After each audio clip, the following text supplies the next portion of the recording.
Daddy ये सारी चीजें हो रही है, आपको तो पता ही है। मेरा माइंड तो काम नहीं कर रहा है। हाँ, जरूरी नहीं है इसके सब इस्तेमाल करना, आप ऐसे ही बोल सकते हैं मेरा माइंड तो नहीं काम कर रहा है, मेरा दिमाग काम नहीं कर रहा है डैडी।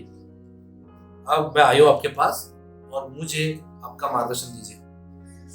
वो मार्गदर्शन ही तो क्या है, प्रकाशन है। कितने लोग ऐसे प्रार्थना करते हैं परमेश्वर के पास जाके मार्गदर्शन पाने के लिए? अब मैं बता रहा हूं, बुरा मत मानिएगा, या मसीह लोग का बुरा मत मानिएगा। अधिकतर लोग जब जाते हैं ना, पता है कब जाते हैं मार्गदर्शन मांगने के लिए? जब हमारे दिमाग की घंटी चलती नहीं ना, तब जाते हैं। आता खूप पारा चढला माझा देवा, आता तूच मला सांभाळ, जाते परमेश्वर तब जाते। इवन ऐसा समझ नहीं होना चाहिए। अब बात करते रहिए सुबह से लेकर शाम तक, शाम से लेकर सुबह तक परमेश्वर बातें करिए। बता रहा हूं बेहतरीन जीवन रहेगा। इवन आप परमेश्वर से पूछिए सुबह नाश्ते में क्या बनाओ, आपसे परमेश्वर बात करेगा। आप क्या बात करते नाश्ते में क्या बनाओ? हालेलुया। मैं बता रहा हूँ, यदि आप ऐसा बात करना आरंभ करेंगे परमेश्वर से ना, आप खाने से बोर नहीं हो जाएंगे। आप वही रिपीट करते रहते हैं। आप परमेश्वर पूछिए तो सही। हाँ, ये अन्य भाषा है, ठीक है। तो इसे समझिए आप लोग, टॉक करिए परमेश्वर से। या कोई व्यक्ति आता है बहुत चिड़चिड़ापन कर रहा है, परमेश्वर से बात करिए। कुछ मत बोलिए सामने वाले को। हम गलत शब्द कब हमारे मुंह से निकल जाते हैं? हम पहले बोलते हैं फिर बाद में सोचते हैं। हमें सोचना चाहिए, हमें परमेश्वर से बात करना चाहिए। परमेश्वर ये सारी चीजें हो रही है, ये व्यक्ति ऐसा ऐसा बोल रहा है, मुझे क्या बोलना चाहिए? जब आपको परमेश्वर से मिलता है प्रकाशन, तभी बोलिए, गड़बड़ी नहीं होगी। हालेलुया। हम क्या करते हैं जब भी हमारा माइंड खराब होता है? तो कपिल शर्मा शो देखेंगे। मैटर सॉल्व नहीं होने वाला। मैं तो थोड़ी हंसी मिलेगी आपको, है ना? टैलेंट है उन लोगों को हंसाने का, माइंड डाइवर्ट कर लेंगे आपका, उससे मैटर सॉल्व नहीं होगा। आपको रेवलेशन पास चाहिए ही चाहिए, आपको प्रकाशन चाहिए। उसके लिए क्या करना है? तो ये गुप्त के पीछे की मनसा आपको पता चल गई। प्रकाशन प्राप्त करना बहुत ही जरूरी है। मेरे साथ और एक वचन निकालिए, लूका 11:1। जब आपका कहना है यीशु मसीह गुप्त प्रार्थना करना सिखाते हैं, कैसे साहस किया चेले लोगों ने वहां पर आने का यीशु मसीह के पास? वचन साफ साफ बताता है, जीसस यीशु मसीह वहां पे क्या कर रहे थे? ओपन प्लेस में थे। ओपन प्लेस, वो प्लेस के बारे में मुझे मत बताइए, आज इधर लिखा ले नहीं है, लेकिन वो प्लेस ओपन थी। कोई व्यक्ति आ सकता था, चेले लोग आए, ठीक है। कोई भी नहीं, यीशु मसीह से कोई भी नहीं आ सकता था चेलों को छोड़कर। कोई उनके नजदीक नहीं आता था, जल्दी सिस्टमेटिक काम था। और यीशु मसीह प्रेयर कर रहे थे। जैसे उनका प्रार्थना करके हुआ, तब चेलों ने कहा हमें भी प्रार्थना करना सिखा दे। और यही प्रेयर है जो आपको मैं सिखाने वाला थोड़ी देर में। ये जो चर्च में पढ़ी जाती प्रेयर, प्रभु की प्रार्थना। मुझे आप लोग बताइए, यहाँ पर वचन में कहा लिखा है ये प्रभु की प्रार्थना है? नहीं लिखा है, कहीं पे भी नहीं लिखा है, कहीं पे भी नहीं लिखा है। लेकिन कलीसिया में अभी भी क्या कहा जाता है इस प्रेयर को? प्रभु की प्रार्थना। वचन में कहा है, आपको पता चाहिए। वचन में कहीं पे भी लिखा है प्रभु की प्रार्थना है? बताइए, लिखा है कहीं पे भी? नहीं। तो ये गड़बड़ी को आप देख लीजिए। कई लोग बोलते हैं गुप्त में जो प्रेयर करते हैं ना, बड़ी आशीष वाली होती है। अच्छा, ओपन में वाली नहीं होती है? ऐसा कुछ नहीं है। आप प्रार्थना किस मनसा से कर रहे हैं वो बहुत मैटर करता है, और आप प्रार्थना किस से कर रहे हैं ये बहुत मैटर करता है, ठीक है। किस मनसा से और किस से, कौन कर रहा है ना, ये महत्वपूर्ण नहीं, बिल्कुल भी नहीं। कौन कर रहे हैं बिल्कुल भी नहीं, किस मनसा से, वो बहुत मैटर करता है। शायद इसके पहले बताया था, टीपी जोशुआ करके बहुत बड़े प्रचारक है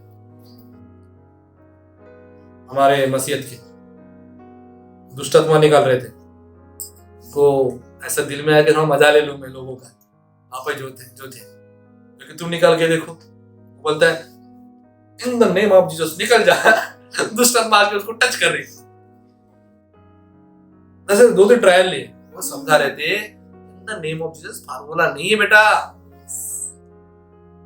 आप को पता होना चाहिए कि who are you in Christ, आप मसीह में कौन है, ये आपको क्लियर होना चाहिए। और ये यदि आपको क्लियर नहीं मैं मसीह में कौन हूं, नहीं डरेगा, फिर आप डरेगा ही नहीं, मैं बता रहा हूं, क्योंकि उसको पता है कि इसको खुद की पहचान नहीं पता है। समझ में आ रहा है क्या? आ जाओ आप। हाँ। सोचिए ये श्रीलंका के राजा के इकलौती एक लड़की है, इसके श्रीलंका के राजा की इकलौती एक लड़की है। ये राजा की लड़की इकलौती का मतलब क्या होगी? राजकुमारी होगी, ठीक है। और इसका मैं सेवक हूं, इसका मैं कौन हूं? पर ये अपनी पहचान ही भूल गई है, राजकुमारी अपनी पहचान ही भूल गई है। क्या हो रहा है? मेरे साथ सफर कर रही है, क्या हो रहा है? मैं राजा बन रहा हूं और ये मेरी सेवक बन गई है। तो प्रभुत्व कौन कर रहा है?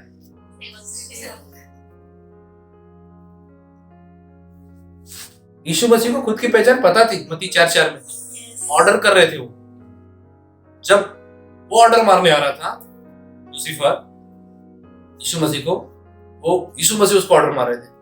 यीशु मसीह को पता था। बाकी सब मानव जाति बेवकूफ हो गए तो क्या मैं भी बेवकूफ हो गया क्या? अभी भी हम अपने बाप से जुड़े हुए हैं। यीशु मसीह उसे कमांड देता, ध्यान दीजिए बाइबल में यीशु मसीह से कमांड लिखा है, अपने परमेश्वर को प्रणाम कर। Hallelujah, hallelujah. ये राजकुमारी होती हुई भी मेरे लिए सेवक का काम कर सकती है यदि अपनी पहचान होती है तो। Thank you. देखिए ऐसी ही हालत मसीहों की हो सकती है, खुद की पहचान नहीं पता है तो। कैसे, मतलब यदि किसी को याददाश्त नहीं तो वो तो उसका क्या इस्तेमाल नहीं करेगा तुझे? हाँ, कुछ भी कर सकता है इस्तेमाल, पर पहचान होना बहुत ही जरूरी है। You should know who are you. 7 पद देखिए, प्रार्थना करते समय अन्य जातियों के समान बकबक न करो। पढ़िए 7 पद सब मिलके। प्रार्थना करते समय अन्य जातियों के समान बकबक न करो, क्योंकि वे समझते हैं कि उनके बहुत बोलने से उनकी सुनी जाएगी। अब आप लोग मुझे बताइए कि प्रार्थना बड़ी होना चाहिए कि छोटी होना चाहिए?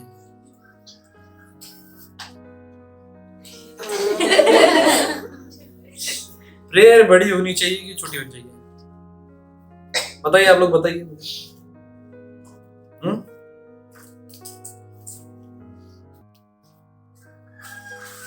कितने लोग लगता है प्रेयर बड़ी होनी चाहिए? किसी को लगता है? कितने लोग लगता है प्रेयर छोटी होनी चाहिए? बाकी लोगों क्या लगता है? तो यही वो सिद्धांत है जो हमने बोला, प्रार्थना गुप्त में होना चाहिए कि सार्वजनिक होना चाहिए। Not method, not formula. Method नहीं है, फार्मूला नहीं है, उसकी मंशा के समझना चाहिए। तो मैंने गुप्त के विषय में क्लियर कर दिया आपको, तो प्रेयर के विषय में था ही नहीं। वो किसके विषय में था?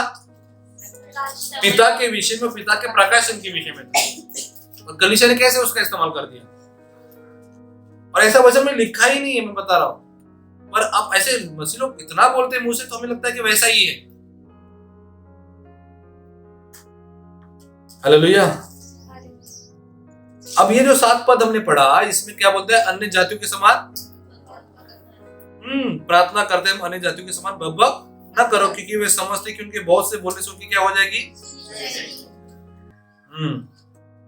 क्या लगता है आपको? ज्यादा बोलने से सुनी जाएगी, कम बोलने सुनी जाएगी? ऐसा भी नहीं है और वैसा भी नहीं है। क्लियर करना बहुत जरूरी है, बरोबर है? मैं किसी को तो कह रहा था, मतलब कुछ लोग ऐसे होते कि they try to show up, वो शो अप करने की कोशिश करते हैं। We are educated। और तो इंग्लिश में बात करेंगे। This is our part and there is one more।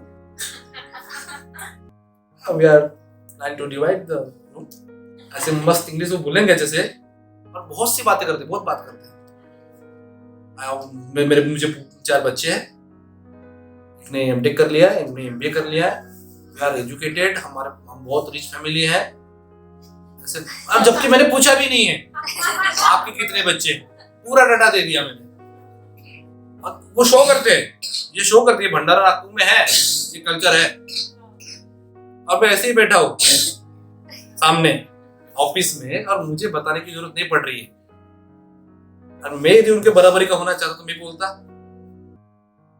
मेरी वाइफ भी मैकेनिकल इंजीनियरिंग है, इंजीनियरिंग, तो मुझे चीज की देने की जरूरत नहीं थी। मेरा काम था बस हॉल देखना, बस मुझे देखना था देंगे या नहीं देंगे, खत्म। मुझे बाकी से कोई लेन देन था ही नहीं। और मैं शायद किसी से भी कल बात कर रहा था, आपसे बात कर रहा था, मैं कह रहा था कि एजुकेटेड लोग ज्यादा बात नहीं करते। अब एजुकेशन में बात कर रहा हूं तो ये सर्टिफिकेट की बात नहीं कर रहा हूं। जो शिक्षित व्यक्ति होता है ना, वो ज्यादा बातें नहीं करता। ज्यादा लोग बातें वे करते हैं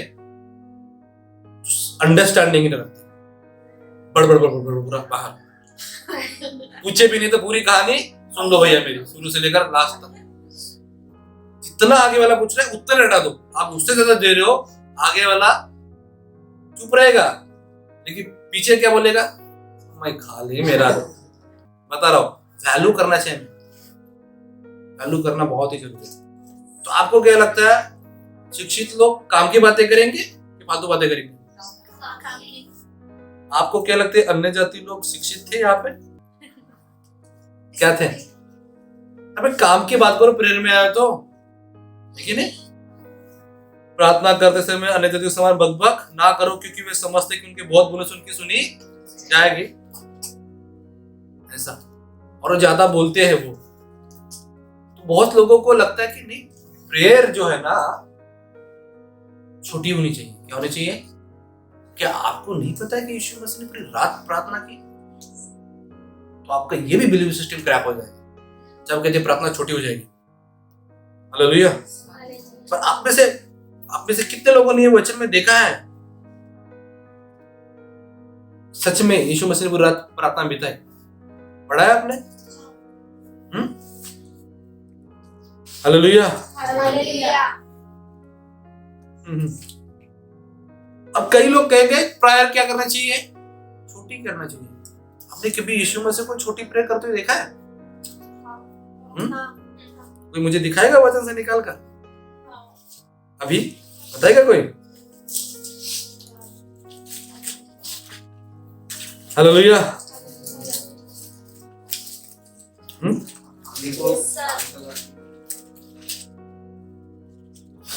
मेरे साथ वचन निकालिए, मरकुस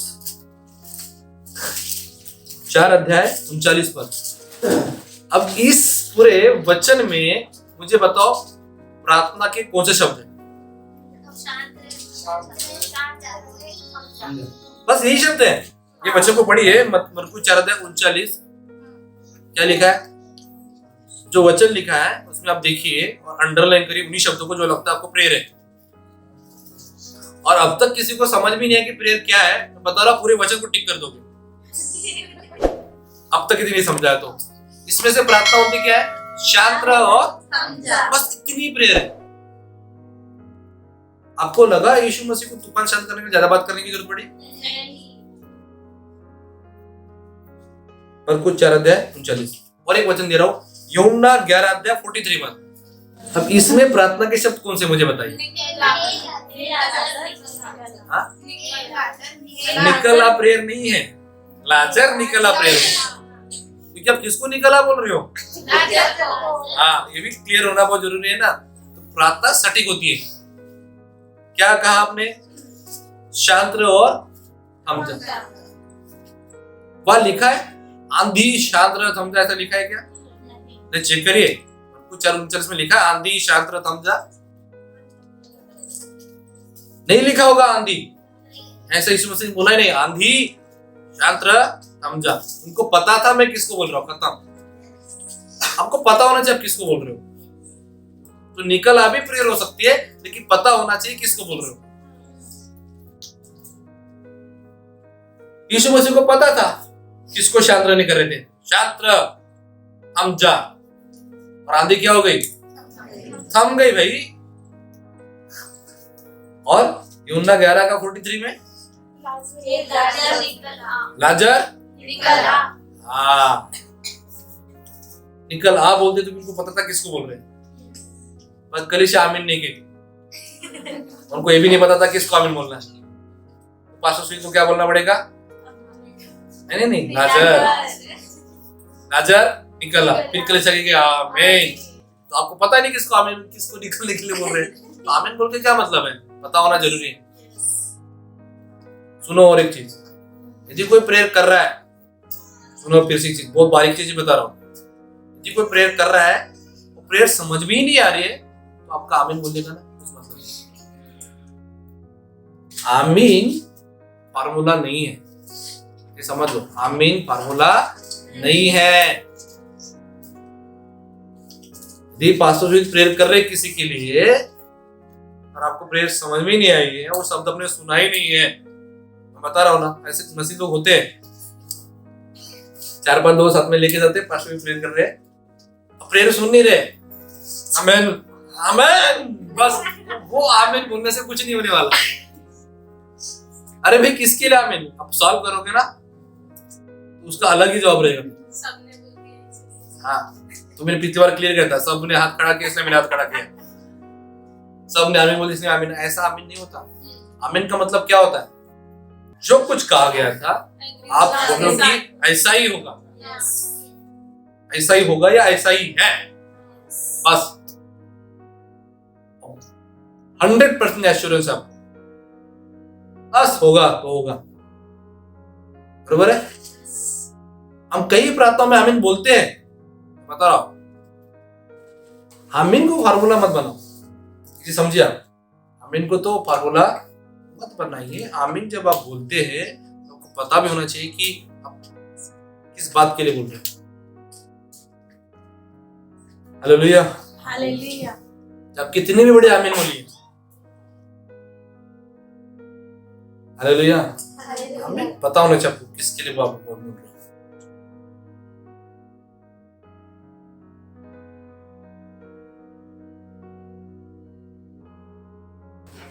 प्रभु ने आमतौर पर अधिक समय के लिए प्रार्थना नहीं की, देखिए उनके जीवन को, तो इवन आप जैसे मैं प्रेयर के विषय में सिखा रहा हूं, आप प्रार्थना करना सीखना है तो किसे सीखना है, यीशु मसीह सीखिए। जितनी छोटी प्रार्थना उतना बड़ा विश्वास, मैं बता रहा हूं, यदि कोई छोटी प्रेयर करते जितना समझ जाए इनको विश्वास बहुत बड़ा है। Hallelujah, hallelujah. बड़ी आंधी शांत हो गई, लाजरस भी क्या हो गया, निकल आया। जैसे जैसे आप प्रार्थना जानने लगेंगे ना, आपकी प्रार्थना सुधरती जाएगी। नहीं पास्टर जी, लेकिन पहले भी मैं प्रेयर करता था, लेकिन प्रभु सुनता था, तो इसके विषय में जो एक पॉइंट क्लियर कर दीजिए। हो सकता है कि आपको नहीं पता था, प्रकाशन नहीं पता था कैसे प्रार्थना करनी चाहिए, आपको नहीं पता है, तो यदि आपके मन में कभी किसी में यह सवाल भी आ रहा होगा, अच्छा तो क्या हमें नहीं पता है प्रेयर कैसे करें, तो हमने कर भी दिए अपनी मन से जैसे हमें लगा, तो क्या प्रभु नाराज होंगे? नहीं। ये भी समझिए, ये भी पॉइंट समझिए, परमेश्वर कभी भी आपसे निराश, जबकि मैंने देखा है कि कई बार मुझे पता भी नहीं था कैसे प्रार्थना करना चाहिए, पर परमेश्वर उत्तर दिया है। ठीक है, परमेश्वर उत्तर दिया है, परमेश्वर उस चीज की आशीष भी दी है। शायद मैंने कई बार जॉयस मिर के नाती या पोती का भी उदाहरण दिया था आप लोगों को, उसको तो आता भी नहीं था, लेकिन देखता था घर के परिवार लोग प्रेयर करते हैं। बच्चा भी ने आपने क्या बोला था, जीसस मम्मी आउची, बस इतना बोला था, जीसस मम्मी आउची, मम्मी का पेट दर्द क्या हो गया, ठीक हो गया। बच्चे देखते हैं आपको, यदि आप प्रेयर नहीं करेंगे तो बच्चे देखते हैं। मम्मी पापा हाथ खड़े हुए देखते हैं तो बच्चे भी देखते हैं, तो भी हाथ खड़े करते हैं। छोटे बच्चों को देखिए, बच्चे भी बोलते हालेलुया, ऐसे बोले थे छोटे बच्चे। ये सारी चीजें, परमेश्वर आपसे अप्रसन्न नहीं है, लेकिन अभी भी आपकी प्रार्थना के शब्द नहीं बदल रहे हैं। इसका मतलब बाप तो बाप है, लेकिन बेटा कब बाप बनेगा? समझ में आया क्या? मतलब वो 1-2 साल में भी वो बोल रहा है मम्मी आउची, अब 7 साल का भी हो गया तो क्या बोलता है? मम्मी आउची। अब 25 का भी हो गया तो मम्मी आउची। तो परमेश्वर को कोई समस्या नहीं है। अब ऐसा आपको लग रहा है तो परमेश्वर को ये बिल्कुल पसंद नहीं आएगा, क्योंकि परमेश्वर चाहेंगे कि आपके प्रार्थना में उन्नति हो। पिता हमेशा चाहेगा कि आपके प्रार्थना में उन्नति हो, आपकी आत्मिक जीवन में उन्नति हो। तो आपको पता भी होना चाहिए कि आप क्या मांग रहे हैं। इतना क्लियर हो गया? और एक पॉइंट मुझे क्लियर कर दीजिए। जब पिछली बार मैंने कह दिया था कि हमारी सारी प्रार्थनाएं नई वाचा के आधार पर होना चाहिए, क्योंकि यीशु ने सब कुछ क्रूस पर पूरा कर दिया है, सारा प्रबंधन दे दिया है, तो पास्टर जी फिर अब क्यों मांग रहा? हालेलुया। मैं तो यही कहूंगा, अब तो मांगने वाली प्रेयर है ही नहीं, कि मत्ती 7:7 वाला जो वचन है क्रूस पर यीशु मसीह का क्रूसिफिकेशन होने से पहले की गई बात है। समझ में आया आपको? तो मांगो तो मिलेगा, मांगते रहे। और अधिकतर कुछ उपवास की प्रार्थना मैं बता रहा हूं, उपवास की प्रार्थना है बहुत से लोगों ने लिस्ट के लिए बना के रखी। ये चीज मेरे को प्रोफेसर से माना है, मैं उपवास इस बात के लिए करूंगा या करूंगी, मुझे प्लॉट चाहिए, मैं प्लॉट लिख के रहूंगा। मतलब आपका क्या कहना, परमेश्वर देगा ही नहीं आपको? और इस ऐसे टॉपिक के लिए हम बैठे हैं, 3 दिन का उपवास किया है, 7 दिन का किया है, 21 दिन का किया है, 40 दिन का किया है। ओह माय गॉड, उपवास क्या है उसके विषय में आपको जानना है। हमारी टीचिंग फास्टिंग पर आ रही है यूट्यूब पर, देखिएगा, आप आशीष होइएगा। हालेलुया। हालेलुया। उपवास को कलीसिया ने समझा ही नहीं है।